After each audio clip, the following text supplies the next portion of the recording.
At Esri, we've been working hard on our Arcgis for Microsoft 365 integrations.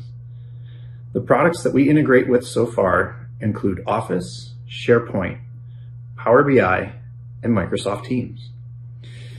In December of 2020, we did a significant release to Arcgis for Power BI.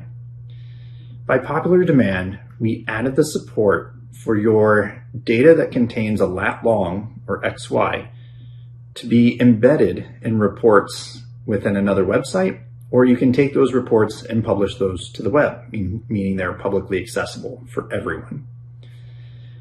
Now, with that release, we also included another great feature where you can add in layers from Arcgis Online, and you can join data from Power BI to these layers based on a common attribute.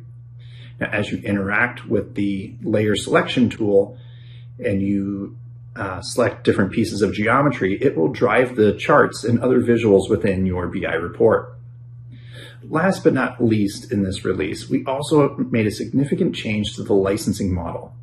We no longer require an add-on license, and now Arcgis for Power BI is available for all Arcgis users that have a Creator Plus, meaning Creator or GIS user type account, to go ahead and design reports. If it contains any private data, viewer or higher can go ahead and access that private data. Now, I mentioned in some of the other products that we have in the 365 product suite, and we're really excited for what's coming this summer. We have a major overhaul of the Office and SharePoint products that have a united interface that will look and act very similar to what you're used to using with Arcgis for Power BI. And also too, we have another product set to release very soon in the spring, which is going to be Arcgis for Teams. And this will enable your organization to use their Microsoft 365 accounts with the Arcgis visualization capabilities and analytics directly within their Microsoft clients.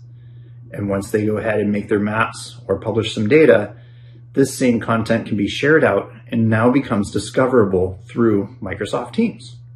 And we're not done yet. People often ask, how can we go ahead and do a lot of custom behaviors connecting to different data sources or triggering events based on APIs? Well, one of the things the Power Platform team has been working on is extending our capabilities to go ahead and work with Power Automate and Power Apps. This will allow you to go ahead and set triggers based on conditions in your data within Power BI, within Microsoft Office, or with any other system out there. And we can go ahead and trigger events, write data to hosted services, write data back into Power BI, and really give you a chance to customize the behaviors and automate the day-to-day tasks that you need to do in order to get your job done.